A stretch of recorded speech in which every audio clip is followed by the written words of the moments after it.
Hi everyone, welcome to another session of Learning at Lambert Labs. Today's presenter is Guy, and I will hand over to Guy. Thank you, Tom. Today I'll be talking about containerized databases in local development with Postgres, Alembic and SQLAlchemy. So to start off with, what are some advantages of this approach? Portability. Here we're referring to the fact it's possibly easier to pull down a container rather than having to install a database from scratch on your OS. Also, installation instructions will typically vary sort of from Linux to Mac to Windows, and running it in a container lets you deal with those in a much easier way. Also, for things like continuous integration pipelines, it could also be more convenient to run your database in a container rather than install things directly on the OS. Versioning. So sometimes you might be in a situation where you want to run multiple versions of a database, and depending on the database you're using, that might or might not be very difficult to achieve. Whereas typically, if you're only running the database in a container, it's normally very straightforward to use a slightly different image with a different version number. Isolation. Here, for example, when you install database software, often there will be libraries that the software depends on. These can be quite low level that interact with your OS. They might also conflict slightly with other software that you might have installed on your OS. One sort of more concrete example that I've come across is that on certain OSs and certain versions of Postgres, when you install Postgres via the installation wizard, it actually by default creates an OS user called Postgres for you. And depending on your setup or your sort of point of view, that might be a little bit annoying.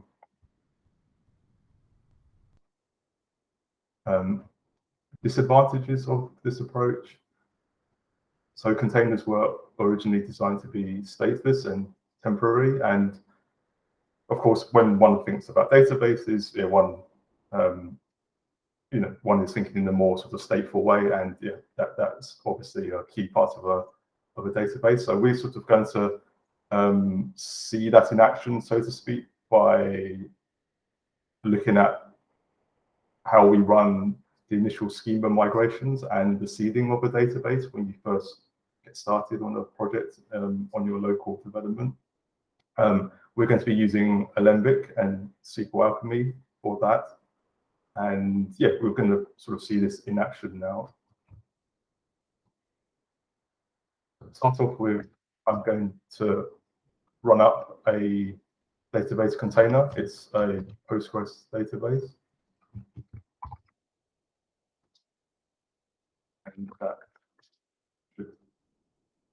And that started running the database, and I can connect to that database now. Guy, do you mind just giving it a little bit of zoom, please? Oh, sure. Yeah. Yes.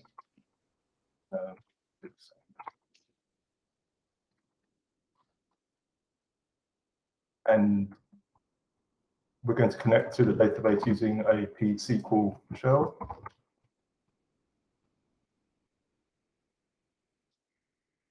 We're just going to check our connection. So database is demo5 as per the DB option here, and the user myadmin as per here. And we just have a look at what's in the database. You can see it's just created an empty database, that there are no tables. And so at this point, we're going to do our initial schema migration and seeding of the database. Now we could sort of start writing some SQL here, for example, and then once we've done that, we could insert some data. That would be our seeding. That is a very valid approach. I'm just going to take a slightly different approach today and use Alembic and SQLAlchemy for those two actions. So those are in another container that I'm going to grab and run.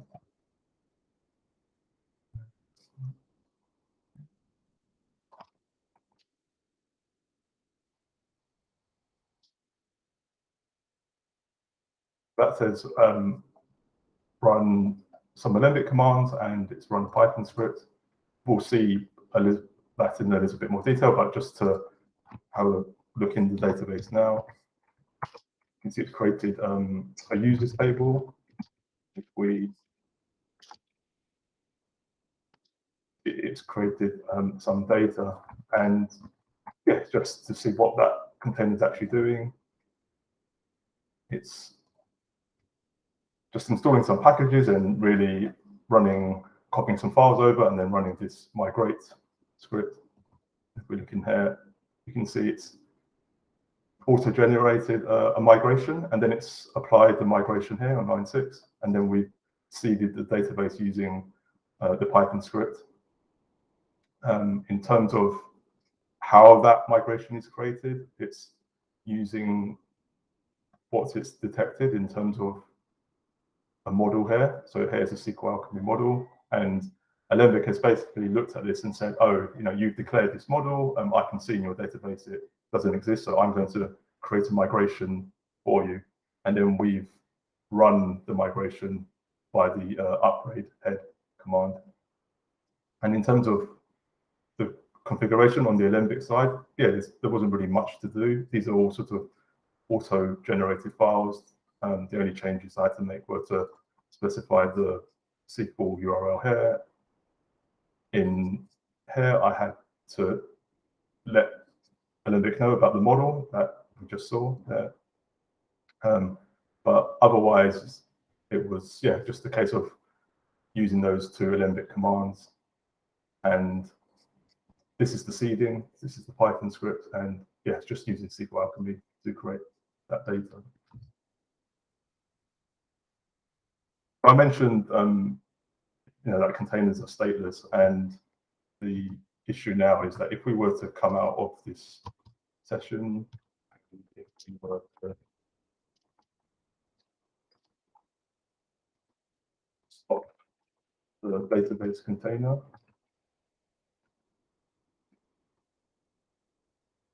we were to run it again,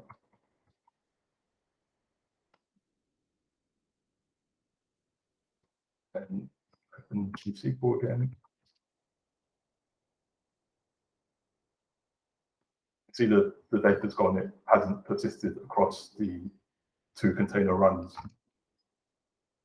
And yeah, so that's one of the disadvantages. So yeah, as per the last bullet point, everything is lost when you stop and restart the container. So how can you sort of improve on that? You can use something called volumes in Docker, and this is a way of persisting the data between container runs. I mean, this is one approach. Another sort of common approach you might see around is making the data, and when I say data, I mean both the schema and the actual rows in the database. If we're talking about a relational database, you can make that data part of the image itself, and that is quite common, I think, because certainly, I think for MySQL and Postgres, those images, they offer you the chance to specify a SQL script, so you can basically run some arbitrary SQL that sort of runs as part of the image itself. So you get that when the image is created. I've sort of got some advantages here of using volumes rather than that second approach. So the first point, it's about separation between the database application software and the data that it's using. With the second approach, they're all sort of combined in the same image, whereas with the volumes, you've got this very clear divide between the DB image, which is the software, and the volume, which hosts the data, stores the data for the DB. Of course, the image size can grow if you're putting data in there. So the volume approach will keep the image size small, and it will let you scale the size of the data independently of the image size. Flexibility. So here, in the scenario I just described, the second approach, you're forced to write SQL. Well, sorry, if we're assuming we're talking about SQL, whatever database query language is being applied, but let's just assume it's SQL. So in that case, you have to use SQL to do your initial schemas and data creation. Whereas with the volume approach, you can use any programming language and libraries you like. So in the case we just saw, I decided to use Python and SQLAlchemy and Alembic. The last point about having, yes, slightly different data sets that you might be interested in. So you might have a different data set for testing, for a demo. These could be stored in separate volumes, but still keeping the same image, rather than in the other approach, you would have probably end up with separate images for each scenario. So yeah, let's have a look at using volumes now.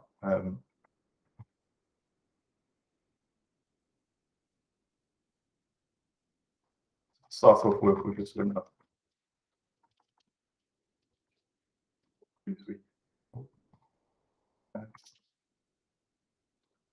Yeah, so nothing named. These are just the anonymous volumes. So now we're going to run the DB again, but this time we're going to specify a volume. So this is the same command as before. It's just this volume, this mount option. We're specifying a volume. This is the name of the volume, and this is where we're going to mount the volume inside the container. So yeah, let's run that. I just stop.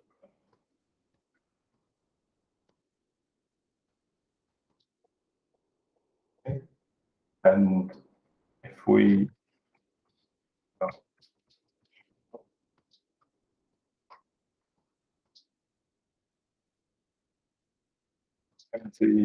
again, we're going to run our seeding and migration.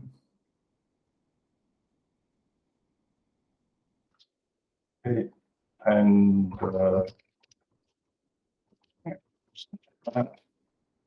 if we were to exit now, stop the container,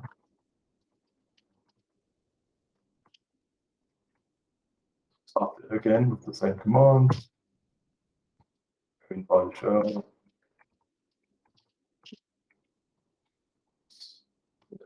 And you can see this time the data has persisted across the separate container runs. So for the last part, we're going to sort of see a more, perhaps, let's say, a practical application of this. So far, we've only really seen the data directly in the database, but I've got the third container here, which is going to run a web server and a very simple API endpoint. I'm going to grab that from here.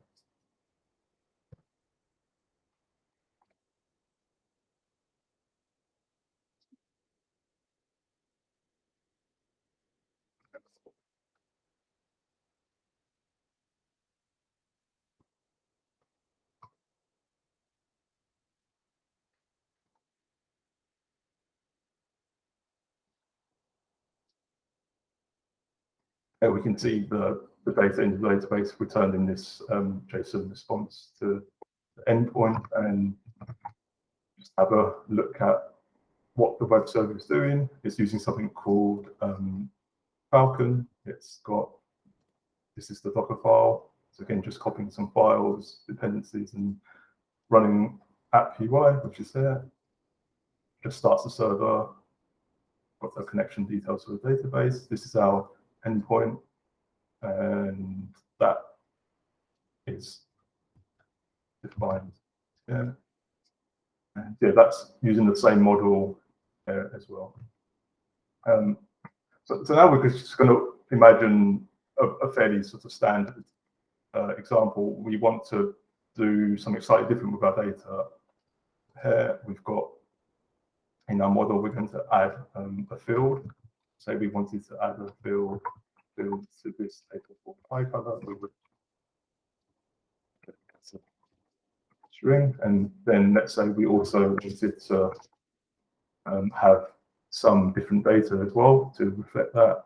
Then we could go into here, for example, and specify some pie colors.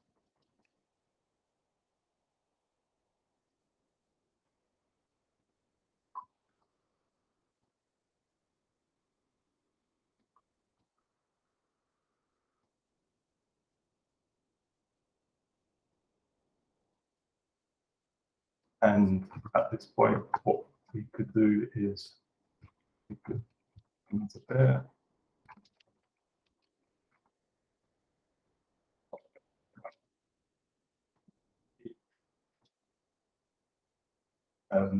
Going to start it again, but point it to different volume. And we're going to run our migration. But to do that, we need to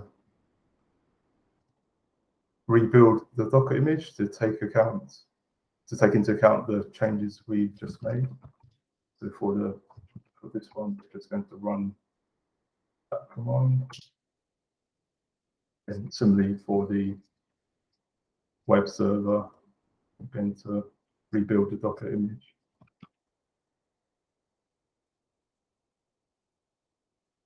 Actually, get it first.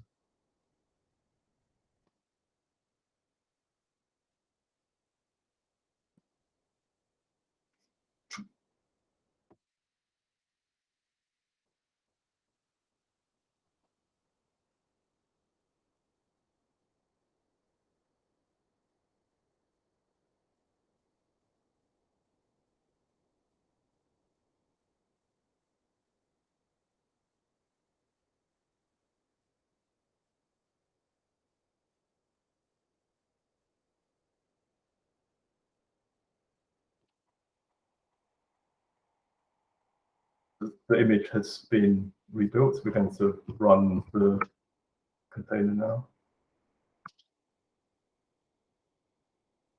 And this one's still going. While it's going, we could check in the PC shell what's going on.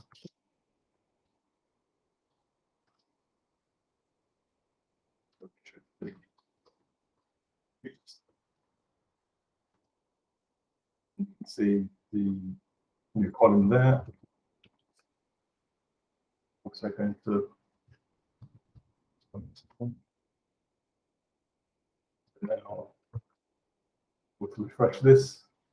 Yep, you can see the extra field has come through. And yeah, so that sort of gives you a flavor of what a sort of typical developer workflow might look like in terms of saying, hey, you know, I've got an existing database schema, you know, existing table. I want to add a new column. I want to, you know, have some data for that new column. And I want to, you know, interact with it with my application code in one of my endpoints. Yeah, that's the end of the talk. So thank you for listening. And if there are any questions, yeah, we'll move on to the questions now.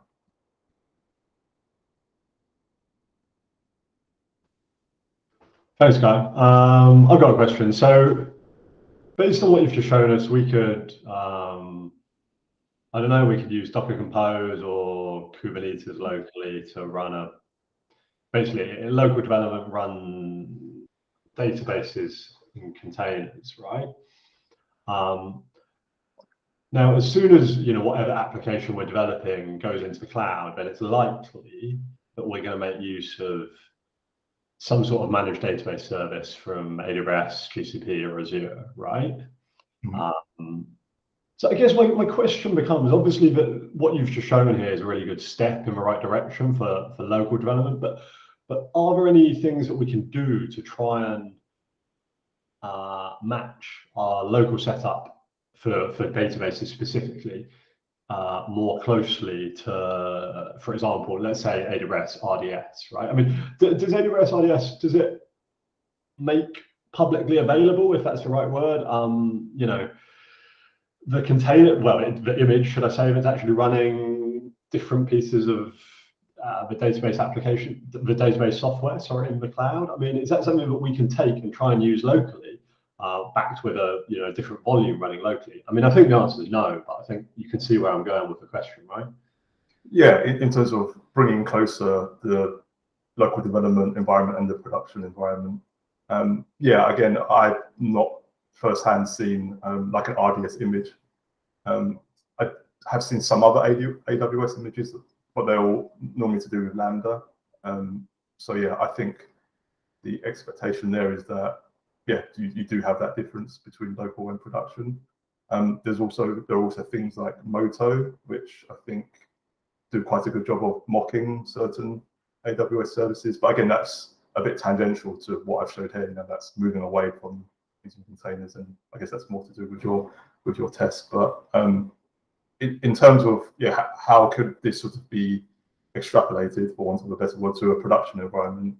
It's not obvious, definitely not. I guess you're replacing the containers you're running locally with the cloud provider's managed DB service, and I guess I would say something about, could you fit the migration and database seeding part? You know, can that be slotted in somewhere into your sort of deployment workflow to point to the your production database? But yeah, certainly in terms of the containers, unless you go down the route of I'm actually going to run a Docker container for my production database and have the volume, the data persisted somewhere in the cloud, then this is going to be a divergence between your local and production setup. But yeah, that's an open question as to what's the good way to keep those in line, and well, on one hand keep those in line, but also have a sort of developer-friendly sort of quick workflow locally. I guess that's the question. Yeah, interesting, thanks. And so also on your point around different data sets, I think that you mentioned you could use different volumes for different data sets, right? I mean, is that a recommended workflow? Or would you sort of, do you think that's how you do it, or would you look at basically seeding the data differently each time and not persisting the data? Is there a recommended one-size-fits-all solution there, or is that kind of on a case-by-case basis? Yeah, I think it's more case by case, and also partly down to people's preferences.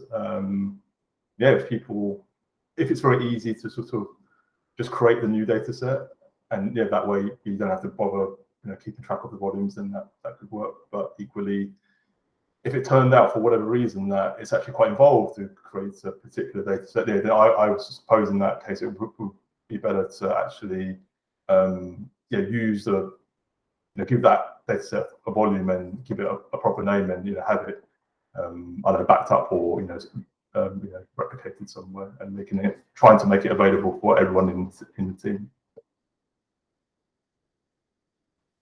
Cool, thanks.